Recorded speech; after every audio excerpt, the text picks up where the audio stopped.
Hello everyone. In my today's lecture we are going to discuss alveoli. Last lecture में हमने alveolar sac के बारे में बात की थी और उसके अंदर one alveolar sac contain numerous alveoli और उन alveoli को आज हम डिस्कस करने वाले हैं. ये मैंने आपके सामने जो डायग्राम दिखाया है this is the alveolar sac और इस alveolar sac के अंदर जो alveoli है ये हम डिस्कस करने वाले हैं किसी पिक के थ्रू नहीं. This is the diagram जो मैंने ड्रॉ किया है आपके लिए. ये डायग्राम जो है this is showing you single alveoli. Actually क्या है, एल्वियोलर डक्ट के चारों तरफ बहुत सारे एल्वियोलाइज एल्वियोलर सैक्स प्रेजेंट हैं. एक एल्वियोलाई को अगर आप देखें तो ये एक कप शेप स्ट्रक्चर है जो कि सिंपल स्क्वैमस एपिथेलियम से लाइंड है. अब देखिए यहाँ पर आपको दो तरह की सेल्स मैंने हाईलाइट की हैं हम आपके लिए, type 2 and type 1. This is type 1 alveolar cell. ठीक है, दो तरह की सेल्स हैं जो कि एल्वियोलाई की दीवार को, उसकी वॉल को बना रही हैं. So one is type 1 alveolar cell, ठीक है, जो कि ज़्यादा है. This is more numerous than the other one. The second is type 2 alveolar cell. इन टाइप 2 एल्वियोलर सेल को हम सेप्टल सेल भी कहते हैं. शायद मैंने ये नाम नीचे लिख दिया है, टाइप 2 एल्वियोलर सेल. नहीं, मैंने नहीं लिखा, तो मैं इसको आपको बता रही हूँ. टाइप 2 एल्वियोलर सेल यहाँ पर मैं लिख रही हूँ. दिस इज़ टाइप सेकेंड जो है, दिस इज़ एल्वियोलर सेल, जिसका दूसरा नाम है, इसे हम सेप्टल सेल भी कहते हैं. अब देखिए आपकी बॉडी में एक्चुअली ये जो सेल्स हैं इन्हें हम न्यूमोसाइट्स भी कहते हैं. P is silent here. Pneumocytes, तो इसे टाइप 1 न्यूमोसाइट भी कह सकते हैं और इसको तो खैर हम टाइप 2 कहेंगे. दिस इज़ टाइप 1 न्यूमोसाइट, जैसे एल्वियोलर सेल का है. टाइप 1 सेल जो है दिस इज़, आप देख रहे हैं, this is squamous epithelial cell. Type 1 is the alveolar cell which is squamous epithelial cell, और ये जो है कॉन्टीन्यूस लाइनिंग बना रही हैं इस एल्वियोलर की वॉल की. अब हम बात करते हैं सेकेंड टाइप 2, जिसका नाम मैंने सेप्टल सेल कहा है. टाइप 2 सेल्स, सेप्टल सेल्स, ये कंपैरिजन में, नंबर में, इनके कंपैरिजन में, इसके कंपैरिजन में ये सेल्स नंबर में कम हैं. And they are found between the type 1 alveolar cell.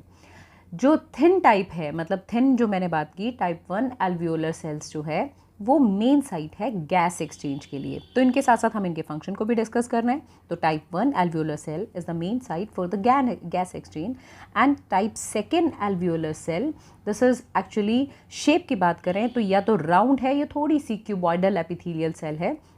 और इनका जो फ्री सरफेस पे, यहाँ पर अगर आप ध्यान दे रहे हैं तो यहाँ इस फ्री सरफेस पर इस तरह से शेप बनाई हुई है because it is having numerous microvilli. और ये एक फ्लूइड सिक्रीट करते हैं. That fluid is known as alveolar fluid. The fluid secreted by type 2 alveolar cell, और जिसे हमने दूसरा नाम दिया सेप्टल सेल टाइप 2, ये जो है ये फ्लूइड सिक्रीट करती हैं. और जिस फ्लूइड को हम सरफेक्टेंट कहते हैं, that is actually secreting listen to me, secrete alveolar fluid, जो कि इस एल्वियोलर फ्लूइड को हम क्या कहते हैं, तो आप बताएंगे इस एल्वियोलर फ्लूइड को सरफेक्टेंट कहते हैं. अब ये सरफेक्टेंट क्या है? ये सरफेक्टेंट, अगर आप कॉम्पोजिशन देखना चाहें तो आप बताएंगे this is the mixture of phospholipid and lipid protein. So this is basically made up of phospholipid and lipoprotein. This is made up of. Composition की बात करें तो ये इसकी कॉम्पोजिशन है. सरफेक्टेंट का काम क्या है, तो आप कहेंगे सरफेक्टेंट जो है it lowers the surface tension of the alveolar fluid.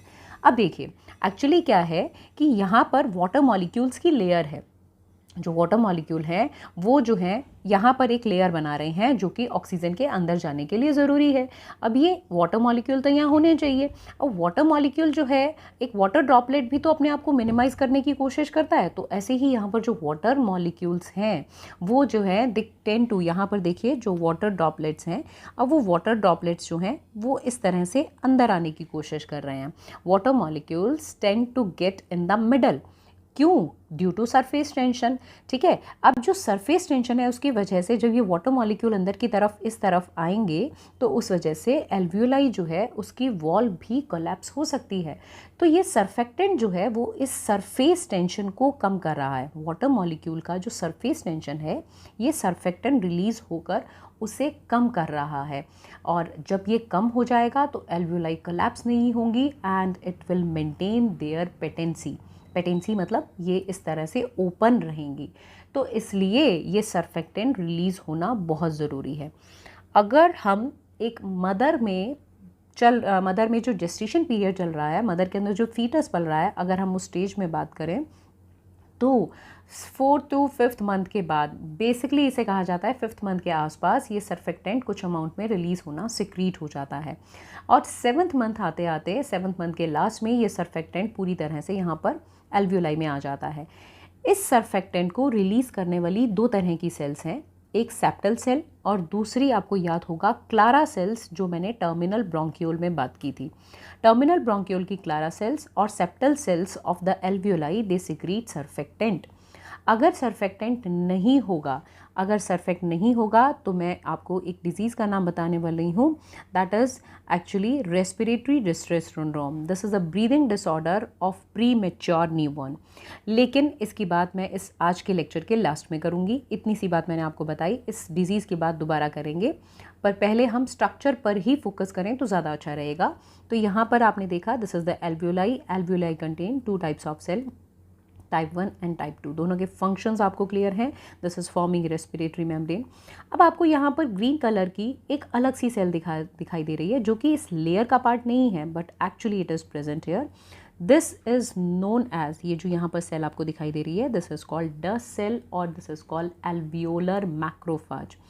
Alveolar macrophage, macrophage, phage eating, मतलब ये सेल्स जो हैं ये डस्ट पार्टिकल्स या हम कहें जो भी फाइन डस्ट पार्टिकल्स या अदर डेब्रीज जो हैं वो एल्वियोलर स्पेस में आती हैं तो ये उसको एंगल्फ करती हैं। ठीक है, यहाँ पर मोनोसाइट्स भी इसकी दीवार में प्रेजेंट हैं। मोनोसाइट्स का फंक्शन आप जानते हैं, this is also a type of WBC। तो type 1 alveolar cell, type 2 alveolar cell के साथ साथ यहाँ पर आपको डस्ट सेल के बारे में भी याद करना है। अब इसके बाद आप ध्यान देंगे ये ब्लू कलर की लेयर पर। ये ब्लू कलर की लेयर जो है बेटा, this is actually basement membrane. ये जो है टाइप 1 के नीचे, एल्वियोलर सेल के नीचे जो आपको दिखाई दे रही है हर तरफ, this is blue colour membrane is basement membrane which is not having cells, but इसके अंदर फाइबर्स हैं। ये जो आपको ब्राउन कलर की लाइंस दिखाई दे रही हैं, these are fibres present in them. नीचे की तरफ यहाँ पर तीसरी चीज़ आपको जो दिखाई दे रही है, दिस इज़ ब्लड वेसल। और इस ब्लड वेसल के अंदर ये रेड कलर की जो सेल्स हैं ये RBC दिखाई दे रही हैं। तो अब अगर हम गैस एक्सचेंज की बात करें तो आप जानते हैं कि यहाँ पर एल्वियोलाई में अगर हमने इनहेलेशन किया है तो इस एल्वियोलाई के अंदर ऑक्सीजन है। इस ऑक्सीजन को कहाँ जाना है, तो आप बताएंगे ब्लड के अंदर जाना है। और ब्लड के अंदर, क्योंकि ये ब्लड बॉडी से, सेल से, टिश्यूज से आया है, तो इस ब्लड वेसल के अंदर यहाँ होगी CO2। CO2 जो है उससे ब्लड वेसल से इसके अंदर मूव करना है और ऑक्सीजन जो है उसे ब्लड वेसल के अंदर मूव करना है। तो इस ऑक्सीजन को इन लेयर्स को क्रॉस करना होगा। इन लेयर्स मतलब कौन सी लेयर्स की बात कर रही हूँ, तो आप बताएंगे इसे क्रॉस करना होगा बेसमेंट मेम्ब्रेन के ऊपर। ये जो है this is type 1 alveolar cell, जिसे मैंने कहा squamous epithelial cell. Second layer is the basement membrane and third layer is the blood capillary की एंडोथीलियल सेल्स। तो यहाँ मैंने आपके लिए डायग्राम से, और नीचे अगर हम बात करें तो मैंने आपको लिख के बताया है, this is basically called respiratory membrane. Which one is the called respiratory membrane? ये तीनों लेयर, ध्यान दीजिए, ये तीनों लेयर जो है ये आपको जो दिखाई दे रही है, मैं एक बार इसे इरेज कर दूं तो यहाँ पर ये कार्बन डाइऑक्साइड और ऑक्सीजन का जो एक्सचेंज मैंने आपको बताया, एक बार यहाँ ध्यान दीजिए, ये आपको क्लियर अब दिखाई दे रहा है कि यहाँ पर दिस वन, ये पूरी तीनों मतलब कि ब्लड वेसल की layer, basement membrane and squamous epithelial cell, तीनों को अगर आप ध्यान से देखेंगे तो तीनों को मिलाकर हमने कहा है रेस्पिरेटरी मेम्ब्रेन। रेस्पिरेटरी मेम्ब्रेन बहुत पतली होनी चाहिए, क्यों? जितनी थिन होगी उतना ही गैस एक्सचेंज अच्छे से हो पाएगा। तो इस रेस्पिरेटरी मेम्ब्रेन की पहली layer, this is type 1 and type 2 alveolar cells, and इसके अंदर एल्वियोलर मैक्रोफाजेस भी हैं। फिर उसके बाद नेक्स्ट इज एपिथीलियम मतलब कि base and epithelium's basement membrane, not epithelium, epithelium की जो नीचे बेसमेंट मेम्ब्रेन है, and the capillaries endothelium, capillary की जो एंडोथीलियम सेल्स हैं, मतलब कि अगर मैंने ये ब्लड कैपिलरी बनाई तो इस ब्लड कैपिलरी के अंदर की तरफ यहाँ पर दिस इज पेवमेंट एपिथीलियम, जिसके बारे में एनिमल टिश्यू में हम पढ़ते हैं, ये एंडोथीलियम, तो बेसमेंट मेम्ब्रेन और उसके ऊपर एल्वियोलाई की लेयर, और ये तीनों मिलाकर बना रही हैं रेस्पिरेटरी मेम्ब्रेन। इसकी थिकनेस देख लीजिए, ओनली 0.5 μm माइक्रोमीटर, ठीक है। और 300 मिलियन एल्वियोलाई, जैसे कि मैंने कहा था, लंग्स में अगर एक लंग की बात करें तो लगभग 1.5 मिलियन एल्वियोलाइज आर प्रेजेंट। तो ये जो एल्वियोलाई है ये सरफेस एरिया बहुत ज़्यादा बढ़ा देते हैं, मतलब कि अगर सरफेस एरिया की बात करें तो लगभग, अगर हम बात करें तो 70 मीटर स्क्वायर, मुझे लगता है ये बात मैं आपको पहले किसी लेक्चर में बता चुकी हूँ, शायद आपको याद होगा। तो ये जो है 17 metre square, about the size of a court जहाँ पर खेला जाता है गैस एक्सचेंज के लिए, इतना ज़्यादा सरफेस एरिया, वेरी गुड, इतना ज़्यादा सरफेस एरिया, तभी तो इतने अच्छे से गैस एक्सचेंज, हमारी इतनी बड़ी बॉडी की डिमांड इतना सा छोटा से लंग्स जो है वो फुलफिल कर पाते हैं। तो ये जो है this is the respiratory membrane. Now focus on the respiratory distress syndrome, जिसे मैंने अभी बीच में छोड़ा था। For this we have to see the structure of alveoli again. Actually एक thin layer जो है alveolar fluid की which coats the luminal surface, ये luminal surface है क्योंकि ये lumen है ना, तो इसलिए हमने इसे कहा this is luminal surface of the alveoli। और एक फोर्स लगाता है जिसे हम सरफेस टेंशन कहते हैं। सरफेस टेंशन जो है ये सभी एयर वाटर सरफेसेस पर लगता है, और इसकी वजह से वाटर मॉलिक्यूल जो हैं स्ट्रांगली, पोलर वाटर मॉलिक्यूल जो हैं वो एक दूसरे से स्ट्रांगली अटैच भी रहते हैं देन एयर से ज़्यादा, एयर के कंपैरिजन में वाटर मॉलिक्यूल आपस में अच्छे से अटैच होते हैं। अब आप इसको देख सकते हैं कि जैसे हम एक सोप बबल देखें तो अंदर एयर है और यहाँ पर ऊपर वाटर मॉलिक्यूल्स हैं, और ये वाटर मॉलिक्यूल जो हैं वो अपने साथ बहुत स्ट्रांगली अटैच हैं और they tend to minimise the surface tension. तो इसलिए वाटर मॉलिक्यूल, ये जो बबल है ये बर्स्ट भी हो जाता है। अब अगर सोचिए यही कंडीशन अगर हम यहाँ कहें, यहाँ पे सरफेस टेंशन है, वाटर मॉलिक्यूल अंदर आने की कोशिश कर रहे हैं, मिडल, इस एल्वियोलाई के मिडल में आने की कोशिश कर रहे हैं, तो एल्वियोलाई की वॉल जो है वो कोलैप्स हो जाएगी, लेकिन ऐसा होना तो नहीं चाहिए। अब सरफेस टेंशन जो है उसको रिड्यूस करने के लिए यहाँ पर जो मैंने कहा फॉस्फोलिपिड एंड लिपोप्रोटीन का जो मिक्सचर है दैट इज सर्फेक्टेंट, वो जो है इस एल्वियोलर फ्लूइड की सरफेस टेंशन को रिड्यूस करता है। लंग्स के अंदर सरफेस टेंशन जो है वो इसकी शेप को एज स्मॉल एज पॉसिबल बनाए रखती हैं, डायमीटर। ड्यूरिंग ब्रीदिंग की बात करें तो surface tension it must be overcome to expand the lung during inhalation के टाइम लंग एक्सपैंड होने चाहिए, तो सरफेस टेंशन कम होना चाहिए, क्योंकि लंग्स एक्सपैंड होंगे, हवा इसके अंदर भरेगी तो लंग एल्वियोलाई एक्सपैंड होगा, तो ऑब्वियसली लंग भी एक्सपैंड होगा। और सरफेस टेंशन जो है अगर हम बात करें तो जब एयर इसमें से निकलेगी तो ये थोड़ा सा वापस अपनी शेप वापस गेन करेगा, उसे इलास्टिक रिकॉइल भी कहते हैं। तो सरफेस टेंशन इसको मिनिमाइज करने की कोशिश कर रहा है, लेकिन हमें एल्वियोलाई को कोलैप्स नहीं होने देना है, तो इसलिए यहाँ पर the nature has provided a very good thing that is called surfactant.